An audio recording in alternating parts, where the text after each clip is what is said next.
Alors je suis Jocelyn Aquaba-Matignon. Alors Aquaba, ça vient de mon père, qui s'appelait Nestor Aquaba.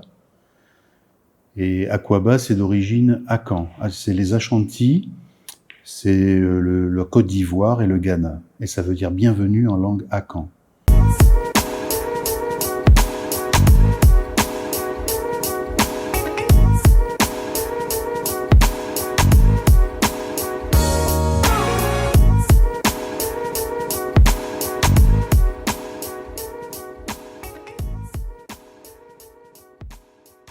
Et du côté de ma mère c'est une Blanc-Matignon, des Grands Fonds du Moule en Guadeloupe. Mon père était de Pointe-à-Pitre et ma mère du Moule. Et ils se sont rencontrés dans les années 60. Rencontre très improbable, parce qu'à l'époque, les Blancs-Matignons ne se mélangeaient pas. Et mon père, lui, il était aussi membre du GONG, c'est-à-dire le mouvement indépendantiste guadeloupéen. Donc à l'époque, rencontre improbable, mais l'amour est plus grand que la haine. Voilà. Donc ça, c'est le début de mon histoire. Donc j'ai grandi à peu près 4 ans en Guadeloupe. Et ensuite, avec ma mère, nous avons pris un bateau. À l'époque, c'était le bateau. Et nous avons quitté la Guadeloupe pour arriver au Havre. Et d'ailleurs, elle me raconte que sur le bateau, quand le bateau a quitté Pointe-à-Pitre et s'est éloigné de Saint-François, et que tout le monde était sur le pont et a vu la croix de Saint-François de la Pointe des Châteaux disparaître, tout le monde a pleuré sur le bateau. Voilà. Donc c'était l'histoire. Après, j'ai grandi en France, dans la région de Lille. J'ai aussi habité un peu en Belgique. Et les débuts de ma vie, c'était dans le nord de la France. C'est là que j'ai commencé mon enfance, ma seconde enfance, après la Guadeloupe. Alors mon premier contact avec l'art, ça va être mon père, Francis, adoptif, puisque ma mère va se marier quand elle va arriver en France, peut-être 1 an après notre arrivée en France. Et donc je vais être reconnu par ce monsieur, Francis, qui va devenir mon père adoptif. Et lui, il aimait l'art. C'était un grand dessinateur qui avait donc fait la guerre d'Algérie. Il avait participé à la guerre d'Algérie. Et pendant la guerre d'Algérie, il était un peu le peintre du régiment. Donc dans le désert, il avait fabriqué ses pinceaux avec des poils d'âne. Et il avait récupéré de la peinture où il pouvait. Et il faisait les cartes postales. Donc avec un stylo bic, un peu de peinture. Il faisait même des lettres d'amour pour les soldats. Et c'était quelqu'un qui m'a vraiment initié au monde de l'art, au dessin, à la peinture, etc., à avoir un autre regard sur le monde. Voilà, c'était quelqu'un de grand cœur. Et ensuite, j'ai pas tout de suite fait des études d'art. Je peignais, je dessinais, je faisais un peu de sculpture, mais je m'intéressais à tout, à la musique, etc. Et j'ai d'abord commencé par faire des études d'informatique. Donc j'étais informaticien. Et puis ensuite, j'ai fait des études dans le domaine du verre, le travail du verre. Donc j'ai travaillé le verre soufflé, le verre à la canne, j'ai été maître verrier. Et puis je dirais ce côté très technique qu'on a souvent avec le verre, parce qu'il faut travailler très vite, c'est très technique, était un petit peu lourd pour moi. Je voulais quelque chose qui soit peut-être un peu plus poétique et plus facile à mettre en œuvre, sans qu'il y ait trop de technicité. Et c'est comme ça que je suis arrivé à la peinture, vraiment. Je me suis plongé dedans. C'était un peu comme une goutte sur un buvard. Et là, j'ai repris des études aux Beaux-Arts.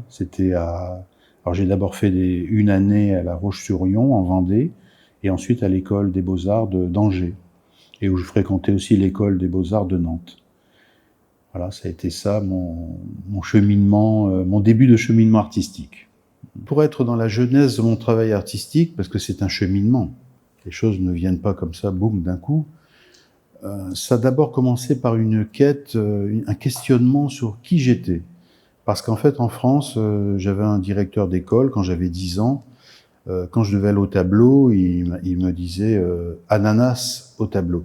Et ça m'a tellement marqué que à l'époque, j'en ai perdu la vue. C'est pour ça que j'ai des lunettes. Donc ça m'a questionné. Mais qui suis-je par rapport aux autres ?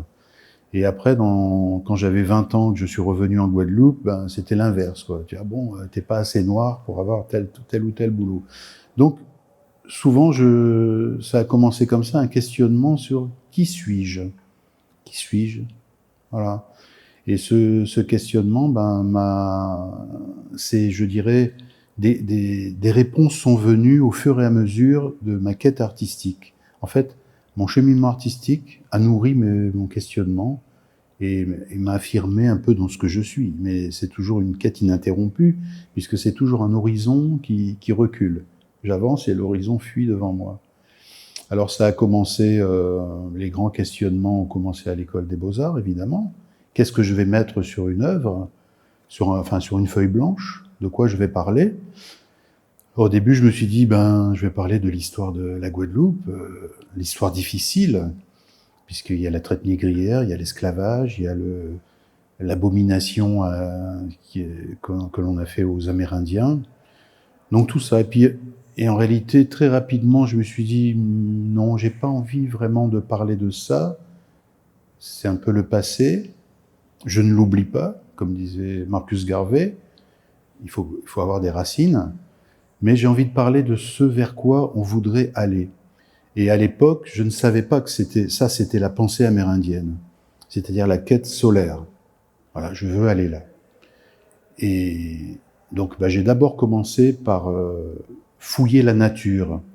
Au début, dans les forêts de Belgique, dans les Ardennes, les forêts de Brocéliande, en Bretagne et tout, je partais pour 3 ou 4 jours avec ma voiture. J'emmenais mes toiles et je dormais dans ma voiture et j'étais au fin fond de la forêt. Et là, je récoltais des bois, de la terre, des feuilles. Voilà, j'étais en immersion avec la nature. Et je faisais des travaux sur bois, enfin bref, ou sur toile. Mais c'était l'esprit de la forêt. J'étais sur l'esprit de la forêt. J'ai fait des rencontres extraordinaires avec des animaux. Voilà, des biches, des sangliers. C'était assez fort. Et ça m'a construit. Ça a participé à ma construction. Ensuite, je dirais que mon deuxième voyage important sur le plan artistique, ça a été mon voyage au Burkina Faso, où je suis parti comme photographe, envoyé par Les Anneaux de la Mémoire, l'association Les Anneaux de la Mémoire à Nantes, qui avait fait une exposition sur la traite négrière et l'esclavage, et j'étais parti là-bas au Burkina Faso pour faire des photos sur différents projets burkinabés, notamment sur un village dans le sud du Burkina Faso, dirigé par 15 000 femmes, dirigé par une femme qui s'occupait de 15 000 femmes. Ça aussi, ça a été fort, quoi. La rencontre avec le sol africain, c'est quelque chose qui m'a fait dresser mes poils, quoi. C'était très fort. La terre rouge de l'Afrique, on est dans un autre monde. Et ça m'a bousculé. Ça m'a bousculé sur plein de choses. Qu'est-ce que c'est que d'appuyer sur un bouton et d'avoir de la lumière? Qu'est-ce que c'est que de se doucher avec un seau d'eau, sans gaspiller l'eau? Enfin voilà, tout un tas d'autres questionnements. Et ce travail m'a amené sur le masque africain. Alors au-delà du masque africain, c'est le masque qu'on porte tous, puisque nous avons tous des masques qu'on interchange en fonction des situations, parce qu'on ne va pas non plus toujours dévoiler notre intérieur. Donc j'ai travaillé pendant un certain nombre d'années sur ça. Après, je suis aussi allé au Bénin. Voilà, c'était période d'Afrique. Et à partir des années 2000, alors on va dire que c'est la troisième partie de mon triangle, puisque c'est mon logo, Europe, Afrique, Amérique, puisque nous sommes un peu de tout ça. Et donc depuis les années 2000, je travaille sur la troisième partie de notre identité, qui est l'identité amérindienne. Et là, ça a encore été quelque chose, une porte vers quelque chose dont je peux pas nommer, voilà, d'immense. Parce que j'ai commencé à m'intéresser aux différents mythes et légendes de l'Amérique, mais c'est vaste, parce qu'entre le Canada et la Terre de Feu, c'est énorme. Mais il y a quelque chose de commun. C'est en fait la quête de soi, qui nous sommes dans ce moment où nous apparaissons et nous disparaissons sur la planète. Pourquoi on est là? Qu'est-ce qu'on fait? Et en tant qu'artiste, ça me parlait vraiment. Tout ce qui était dans les mythes et les légendes amérindiennes me parlait en totalité. Et en 2010, j'ai fait un premier voyage au Guatemala. Et le Guatemala, donc pays des Mayas, c'est quelque chose sur lequel je travaillais, parmi d'autres choses. Et là aussi, ça a été une sorte de révélation. C'est un pays très fort, avec des gens où la spiritualité est présente. Et surtout, c'est une spiritualité qui n'a jamais été interrompue.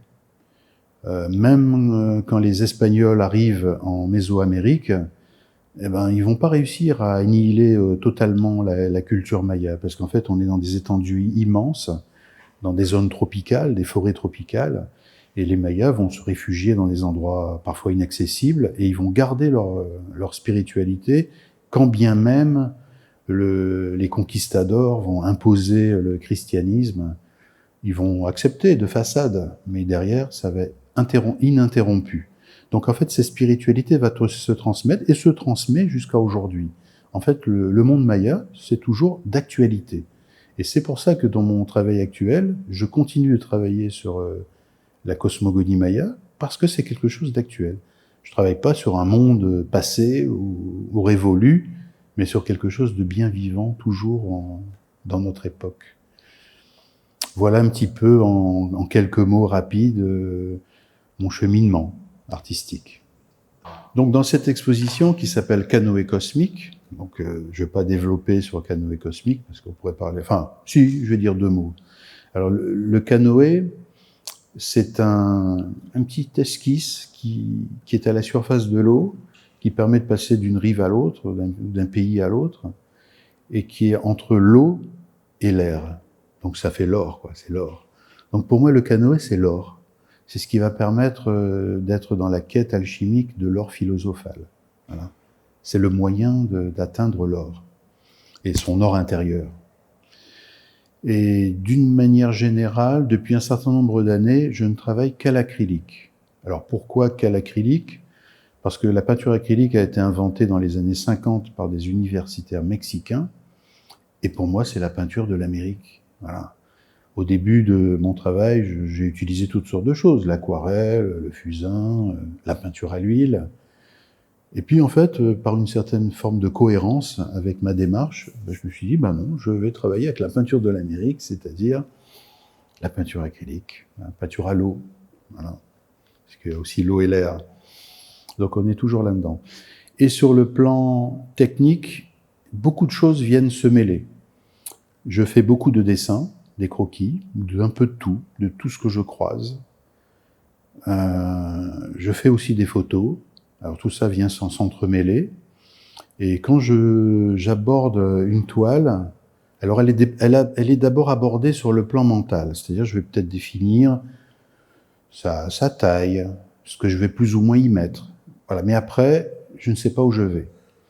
En tout cas, c'est toujours multicouche. Il y a toujours un fond qui est souvent un jeu soit symbolique sur les couleurs, ou alors un jeu sur un sens particulier, qui est travaillé soit au dessin, soit à la peinture pure, ou d'abord travailler sur ordinateur pour pouvoir extraire certaines lignes d'une photo et l'intégrer à l'œuvre. Donc il peut y avoir 1, 2, 3, 4 couches picturales qui vont, ce que j'appelle, créer un fond. Et en général, ce fond par lui-même, il pourrait se suffire à lui-même en termes de peinture. Mais moi, depuis un certain nombre d'années, j'ai fait mienne, je dirais, le comportement des Indiens, ce qu'on appelle Eyoka. Eyoka, ça veut dire clown en langue, chez les Navarros pas chez les Navarros, chez les Lakota et Dakota. C'est ceux qu'on appelle les Sioux et les Cheyennes. Et il y a une confrérie qui s'appelle Eyoka, ça veut dire les clowns, et eux font tout à l'envers. Ils montent à cheval à l'envers, ils s'essuient avant de se laver, ils disent bonjour en partant, etc. Alors c'est pas vraiment pour faire les clowns, mais c'est pour nous questionner sur nos habitudes. Parce que c'est peut-être un peu ça la fonction de l'artiste. C'est nous apprendre à regarder autrement, d'aller au-delà des apparences, d'aller chercher l'essentiel des choses. Alors, je me suis dit, tiens, comment je pourrais faire mienne cette fonction de travailler à l'envers? Alors, ça aurait pu être comme Baselitz, peindre un personnage et ensuite présenter l'étoile tête en bas. Mais moi, c'est un fond, et ensuite, en y mettant une certaine couleur, alors soit du blanc, soit du noir, je vais redéfinir un personnage, voilà, qui lui va venir sur ce fond, comme en superposition. Ce qui permet que, en général, au loin de l'œuvre, on va voir ce personnage ou ces informations qui sortent, mais dans le cœur du personnage, il y a le fond de l'œuvre. Donc c'est ça ce que j'appelle, moi, peindre à l'envers. C'est-à-dire que ce qu'on pense être le fond n'est pas le fond, et inversement. Voilà. Et en général, ce qui va déterminer la fin de l'œuvre, c'est l'apparition de mon personnage onirique. Donc j'ai un personnage qui est apparu dans un de mes rêves en 2010. Il m'a parlé dans mon rêve et il m'a dit « je suis un Kioukan ». Et quand je me suis réveillé, je l'ai dessiné. Il avait une tête en forme d'amande, comme un ballon de rugby. Il avait des mains spéciales, des pieds, voilà. Mais c'était pas vraiment ni un homme ni une femme. Il était un petit peu informel. Et donc j'ai noté son nom. Il m'avait dit Kioukan. J'ai dessiné le personnage. Et puis c'est bien après que je me suis dit, mais Kioukan, ça veut dire qui suis-je? Où vais-je? Et quand? Le temps qui nous transforme. Donc voilà, je me suis dit, ah bah tiens, il m'a apporté une information intéressante. Et puis je me suis même aperçu que qui ou quand en anglais, ça fait who, where, when. Donc ça fait www. Ah, c'est Internet. Donc c'est le personnage qui marche sur la toile. Donc parfait. Donc maintenant il est dans toutes mes toiles et il circule. Donc il peut être soit tout seul, soit démantibulé, soit ça peut être un groupe de qui ou quand. Mais il est toujours maintenant dans mon œuvre d'une façon ou d'une autre. Voilà. Plus ou moins présent. Voilà. Ou plus ou moins décelable. Voilà. Donc c'est un travail multicouche. Alors il y a une première exposition que j'ai réalisée, une exposition personnelle, en 2016 à Séoul, en Corée du Sud, où j'avais présenté un peu plus de 40 toiles, voilà, à la Korea Foundation Gallery de Séoul. Et puis la première chose qui m'a marqué, c'est le professionnalisme de l'équipe des Coréens, vraiment. Quand ils disent 8 heures, c'est 8 heures moins 10. En Guadeloupe, 8 heures, c'est 9 heures. Donc voilà, puis ils avaient sorti leurs gants blancs, le laser, enfin pour installer l'expo, très très professionnel. Et puis ce qui m'avait marqué, c'est dans la vie de tous les jours aussi, parce que, comme je dis, nous sommes artistes, quelque part, on va observer ce qui se passe dans la rue, les gens, etc. 22 millions d'habitants, une ville hyper propre, peint papier par terre. Les gens commandent sur Internet leurs courses. Le coursier dépose les affaires devant la porte et il s'en va, personne ne touche. Les places de parking avec une petite femme peinte en rose, réservées aux femmes, près des escaliers, près des ascenseurs. En fait, une considération, vraiment un regard sur l'autre. Ça, j'ai trouvé ça fort, quoi.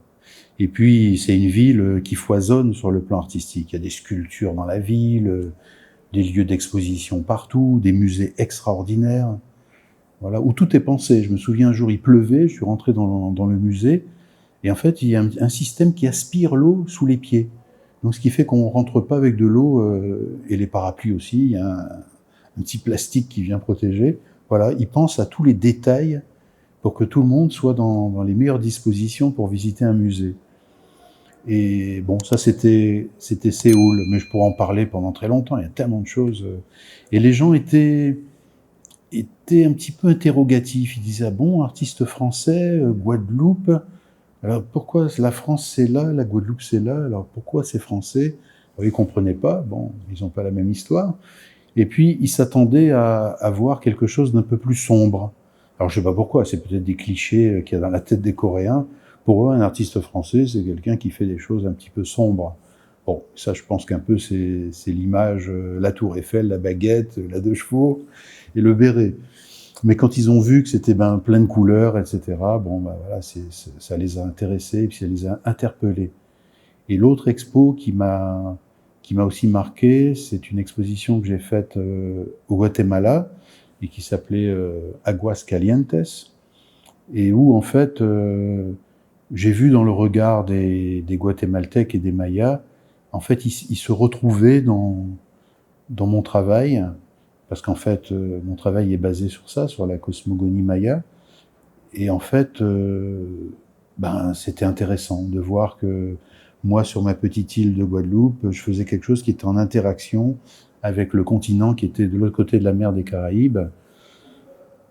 Voilà, ça c'était bien aussi. Ça montre qu'en fait, il y a des liens au-delà de ce qu'on peut imaginer. D'ailleurs, il n'y a pas longtemps, ma fille me disait, tu sais papa, il n'y a pas d'étrangers en fait, hein, il y a que des gens qu'on ne connaît pas. Et je pense que les expositions, l'art, etc., c'est une occasion de rencontrer des peuples différents, avec des cultures différentes, des manières de penser différentes, et ça nous ouvre l'esprit. Voilà.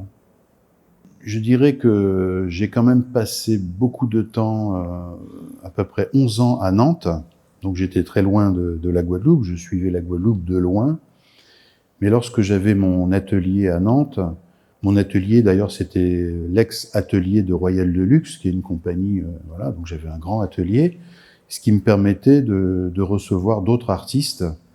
Et souvent, on travaillait pas forcément en collaboration, mais on faisait des œuvres communes, ce qui permettait de se remettre parfois en question. Donc ça, c'est intéressant. Et donc, je faisais partie aussi d'un groupe qui s'appelait le groupe Tram, et où il y avait d'autres artistes de Martinique, de Guyane, d'Haïti, et où on travaillait ensemble. Mais c'était plutôt sur la scène française, voilà, et puis parisienne. Et j'avais un petit regard un peu lointain sur la Guadeloupe. Et quand je suis revenu en Guadeloupe, forcément, je me suis intéressé un petit peu plus aux artistes qui étaient présents, même si j'avais des liens avec eux, hein, il n'y a pas de souci. Et puis quand on est sur un territoire, forcément, on est en phase. Un artiste, il est forcément en phase avec tout son environnement. Et donc, je travaillais avec les uns avec les autres, mais peut-être d'une façon un peu plus distante qu'en France, parce que d'une, j'avais pas un atelier aussi important, et puis j'avais besoin aussi surtout de me connecter ou de me reconnecter avec ma terre de Guadeloupe. Donc c'est un fonctionnement différent. Puis je pense que on ne fonctionne absolument pas pareil, de la même manière en France qu'en Guadeloupe ou en Martinique. On est dans une autre dimension. La Guadeloupe, elle a quelque chose de mystérieux. Elle suscite la création. Il y a quelque chose de magique, de puissant sur l'archipel guadeloupéen. Mais je peux pas en dire plus. Et puis forcément, je reste en contact avec les uns et les autres. Je les suis plus ou moins. Je constate simplement qu'en Guadeloupe, il y a beaucoup de problèmes. Et en général, les problèmes, elles ne viennent pas forcément des structures, mais plutôt de ce qui se passe là dans la tête. On a beaucoup de choses à améliorer dans notre façon d'appréhender tout ce qui se passe. Mais on a des problèmes de route, on a des problèmes d'eau, on a des problèmes de toutes sortes. Bon, c'est vaste. Et dans le domaine de l'art, parfois on est un petit peu délaissé parce que on considère que l'art, c'est pas important. C'est peut-être la 8e roue du carrosse. Mais nous sommes sur une terre d'artistes, quoi. C'est foisonnant, c'est très riche. Mais on n'a pas de lieu de monstration digne de ce nom. Voilà. La Martinique peut-être un peu plus, mais bon là, nous en Guadeloupe, on voudrait des lieux pour pouvoir montrer notre travail. Et puis c'est pas simplement montrer son travail, parce qu'en fait, l'art c'est comme un boomerang, c'est comme une balle de billard, ça part là, mais ça va à gauche, ça va à droite. Donc l'art apporte des choses qui sont incalculables. Ça permet de changer un pays. Tout à l'heure, je disais que j'ai vécu 11 ans à Nantes. Quand je suis arrivé à Nantes, le premier jour, j'ai été agressé par des skinheads. Ils m'ont dit, ah, retourne dans ton pays, Bamboula, etc. Enfin bon, bref, voilà. Et quelques années après, il y a eu les Anneaux de la mémoire. Et ce mouvement, enfin cette exposition, les Anneaux de la mémoire, a permis à ce que des pays africains se rapprochent de Nantes. Une exposition qui devait durer 6 mois a duré 6 ans. Des choses fortes. Et ça a été comme une sorte de thérapie pour la ville de Nantes. Et après, c'est terminé, il n'y avait plus ça. Je ne sentais plus cette tension dans la ville de Nantes. Elle avait évolué. Parce qu'une ville, c'est comme un corps vivant. Et la Guadeloupe, c'est pareil. En fait, on a besoin d'une thérapie. Je le dis modestement, hein, je suis pas là pour... mais la Guadeloupe, elle a besoin d'une thérapie, elle a besoin d'un véritable... un mémorial. C'est-à-dire un lieu où on va mettre ses genoux par terre, on va se pardonner, on va dire merci, on va allumer une bougie, et on va pouvoir, comme dans le monde amérindien, se tourner vers le soleil et dire, voilà, c'est vers la lumière qu'on veut aller. Et on veut pas rester dans le marasme mangrovien de notre passé. Même, il faut le connaître. Mais voilà. Je pense que ce qui est peut-être nécessaire en Guadeloupe, c'est des lieux de monstration. Parce que l'archipel guadeloupéen, c'est un espace extraordinaire de création. En fait, c'est comme un immense atelier, aussi bien sur les plages que dans les mers, que sur les ravines, que sur les cascades, et puis par l'histoire, quoi. Enfin bon, voilà, c'est très très riche, mais on a besoin de montrer notre travail. Et c'est un petit peu, parfois un peu dommage d'être un peu obligé de sortir de Guadeloupe pour aller montrer notre travail. On a besoin aussi de le montrer aux gens qui habitent autour de nous, pour qu'ils puissent un peu comprendre, un peu aborder ce qu'est notre démarche artistique.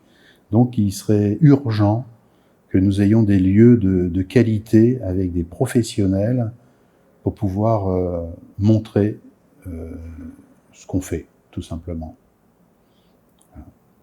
Et sur le mot de la fin, alors je disais que peut-être qu'il n'y a jamais de mot de la fin dans l'art, puisque pour revenir un peu à la Palisse, qui disait 2 minutes avant sa mort, il vivait encore. Donc c'est un domaine où on n'est pas à la retraite, on n'est jamais à la retraite. C'est lorsqu'on tombe que ça s'arrête. Parce que 2 minutes avant de mourir ou de disparaître, on peut être encore en train de peindre. C'est un domaine où on n'en arrête pas, et puis c'est un domaine où on avance et l'horizon recule. Et on avance et l'horizon recule. Ça n'a pas de fin. Enfin, ça n'a pas de fin. C'est simplement notre vie qui va déterminer le temps de présence et d'activité.